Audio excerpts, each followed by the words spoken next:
Well, hello. This is a relatively short chapter, but I want to talk about some things dealing with this chapter. The first thing we'll talk about is unit cells. So uh, we have Cartesian coordinates, right? So the length, width, height, x, y, z axis, and atoms are spherical. So we've developed a way to use our Cartesian coordinates to describe things that are going on an atomic level. So here are some very common ones. So here is the simple cubic, and atoms per unit cell is 1. So let me zoom in here, and here is the simple cubic structure. I've drawn a cube here, and each of the corners, so a box can count it, has 8 corners, and you can also fit 8 boxes. So if you look at a corner, imagine a bunch of boxes stacked. Each corner would be able to have 6 or I'm sorry, 8 corners there. So imagine 4 boxes for one corner, and then you can stack that out. That's one end, and you can stack 4 more on top of that. So that's where we're getting the eighth. So if you have a single atom in each of those corners, in this cube that we call the unit cell, there are 8 atoms, and there's 1/8 of an atom in each of those corners. So a simple cubic contains 1 atom in it. And then a body-centered cubic, it's the same thing as a simple cubic, plus there's an atom in the center. So that's the body-centered cubic, and the body-centered cubic has 2 atoms in its unit cell. Then there's face-centered cubic, and a face-centered cubic has so the 6 faces of a box. There's an atom in there, and each of those 6 faces is a half an atom. So a face-centered cubic has 4 atoms in this unit cell. So the packing efficiency, so a face-centered cubic has a pretty high packing efficiency. Body-centered cubic a little bit less. Simple cubic is not very efficient. And these can change. These can change depending on the temperature. So iron, for instance, at about 900 degrees Celsius, iron goes from face-centered cubic to body-centered cubic, so past 900 degrees Celsius. And there's a phase change of sort. The iron distorts a little bit. And this is important for making materials. So frequently when you're making steels, there's a technique called austenitizing. That means you put it in water. And when you put it in water, the steel will change from body-centered cubic to face-centered cubic really quickly. And it does so, and then it locks the atoms in place. So like if you've ever seen movies where they're making swords or something like that, or you have a blacksmith, the blacksmith, what's the blacksmith doing? He's taking the ore, sticking it in the fire, takes it out and starts whacking it with a hammer, and there's sparks flying everywhere. The sparks, that's slag. That's calcium, magnesium, silicate, slag that are flying off. And then sticks the iron into water, especially when the last process of the sword, they stick it in water. And that's so for steel, structural steel is 2% carbon. So 2% carbon is carbon steel or structural steel. That's a very common type of steel. There's also iron that's 10%, or iron carbide is 10% iron, 10% carbon, 90% iron. It's a really rough material. It's what horseshoes are made of. So iron carbide is very tough, but and can handle a lot of high heat, but it's pretty brittle. So horseshoes, if you hit them hard enough, they'll crack. So and steel, carbon steel it greatly increases the tensile strength of steel. Why is that? Well, here's my simple explanation. If you can, I apologize if you're colorblind, but the blue dots are iron and the black dots are carbon. If you try and metals are ductile, so that means they're bendy. If you have those carbon atoms interstitially in the structure of steel, it makes it harder to move the iron, and that's why a little bit of carbon makes steel strong. And the Japanese, they figured out how to do samurai swords, and what they ended up doing is putting little ribs of iron carbide in the sword, and what made the swords would make them extra strong. So they were bendy and ductile with the structural 2% structural steel, and then the 10% carbon iron carbide ribs to give it additional strength. So it would be really hard to shatter the sword. So uh, they made very, very powerful weapons that way with the samurai swords. There's other types of steel than just 2% structural steel. That's just the most common because it's cheap. And iron carbide, there's better types of harder materials. There's nitrided steel, for instance. That's typically what they use to make tools. And then there's stainless steels. So stainless steels mean they don't rust. So stainless, like they don't stain, they don't turn brown. So they're anti-rust. Although I have some stainless steel knives that are rusting, so it's probably not really stainless steel is what the lesson is there. But if you look at stainless steel, you'll see numbers like 304 stainless steel. That's 316 stainless steel. That's for food processing, for instance. And the numbers mean absolutely. They mean they have a certain concentration of different elements in it. But there's no convention to what it means. You have to look it up to see what the concentrations of the different stuff are. There's also hexagonal close packing. That's another type of structure. Platinum has this. So you can look certain periodic tables, for instance, will have the crystal structures of the elements in them. So let's talk a little bit more about solids. So I mentioned crystalline solids last lecture. Most solids are amorphous, meaning that they are randomized many different types of structures, but most solids tend to have a common type. So iron, for instance, tends to have the 110. I'm using the Miller indices. You can learn about this typically in organic chemistry, or if you take another class to talk about Miller indices. But the 110 surface tends to be is really relatively low energy. So that's typically how iron goes. But you can get crystalline iron. I've made crystalline iron. It's pretty hard to do, actually. It takes a while. Get it pure too. So crystalline solids, very set orderly pattern, and we have three types: molecular, ionic, and atomic.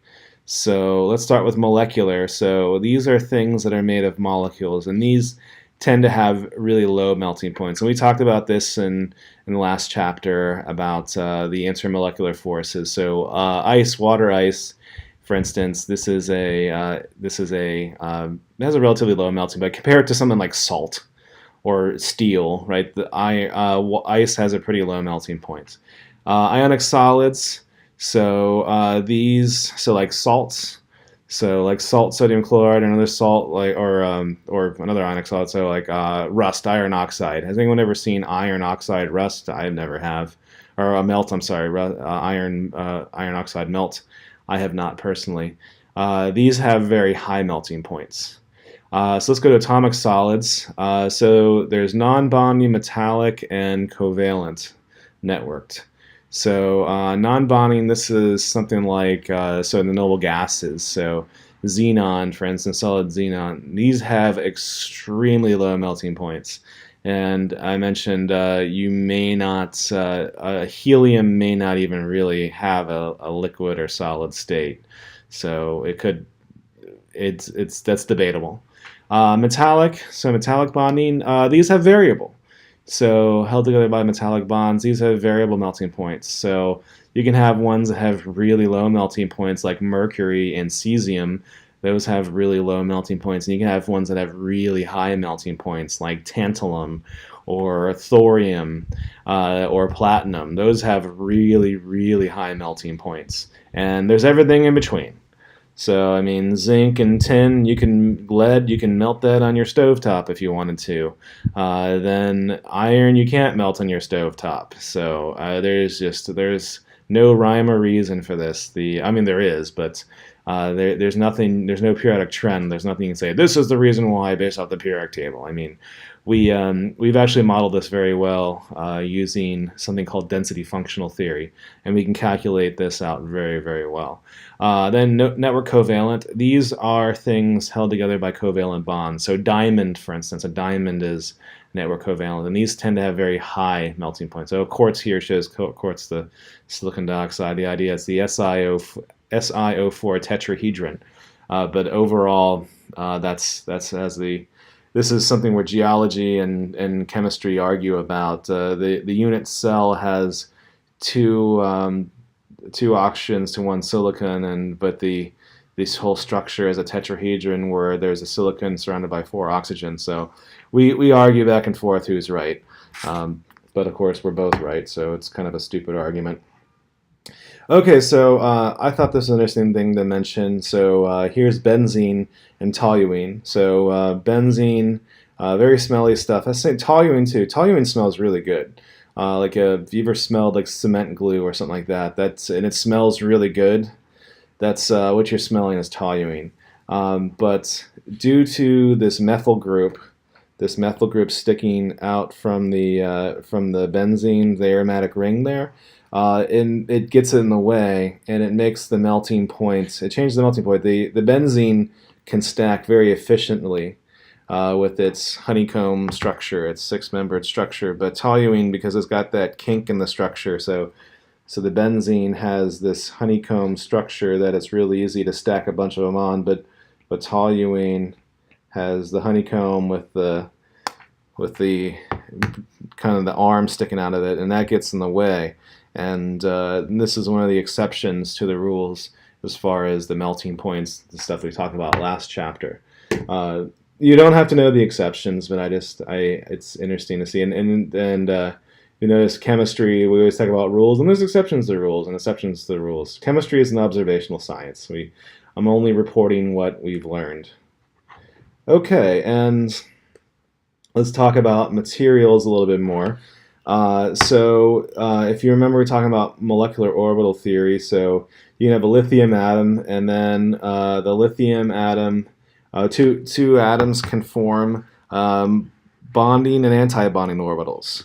So in this case, the sigma Gerada and the sigma star Ungerada orbital there, and there's only one level the electrons are at, but the highest level of electrons in the orbitals, that's known as the HOMO, or the highest occupied molecular orbital, and then the next one, the unoccupied one, is known as the LUMO, the lowest unoccupied molecular orbital.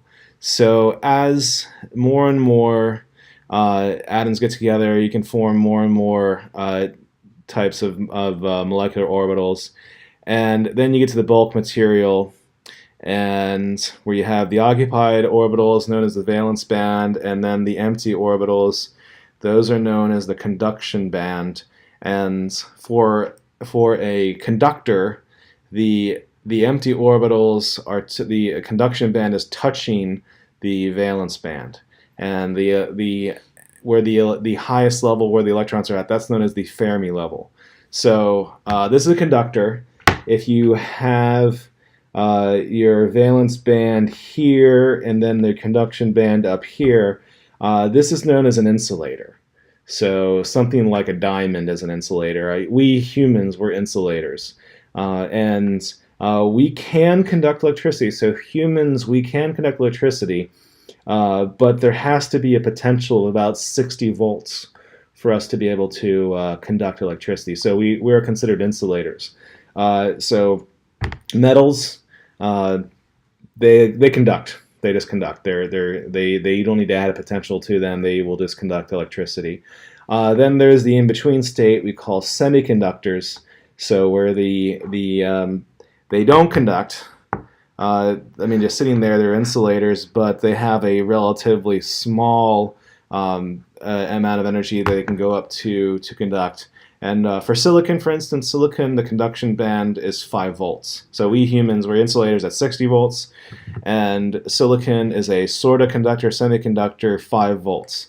And that's how we base our electronic systems at. We use binary code, ones and zeros. So if silicon does not conduct, that's a 0. If it conducts, that's a 1. And using what's called transistor-transistor logic, or TTL, that's when 5 volts, so a 5-volt waveform will go through a circuit, and the 5 volts will conduct through the silicon.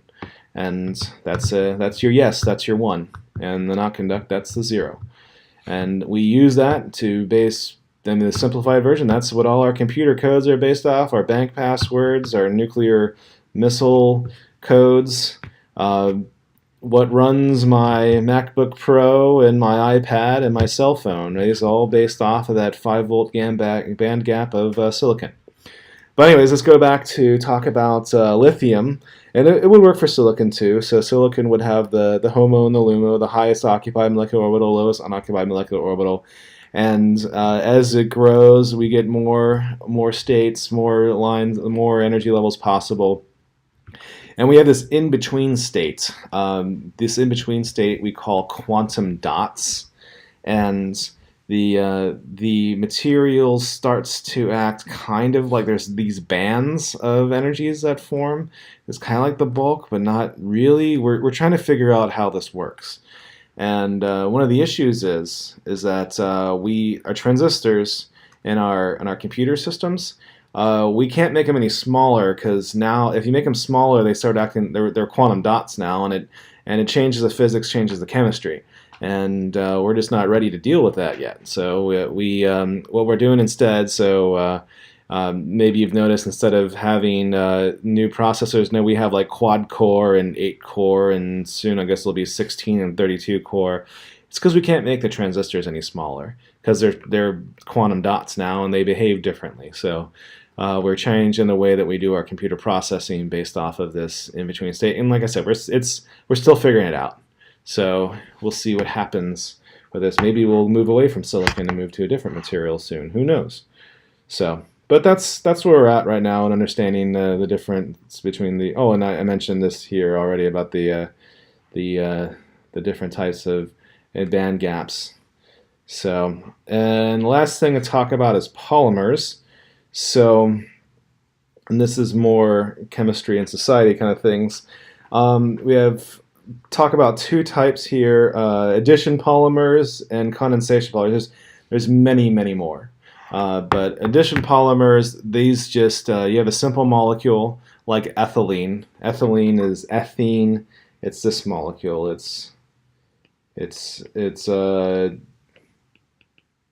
And if you ever driven by like an oil refinery, sometimes you see them just burning stuff out the stacks.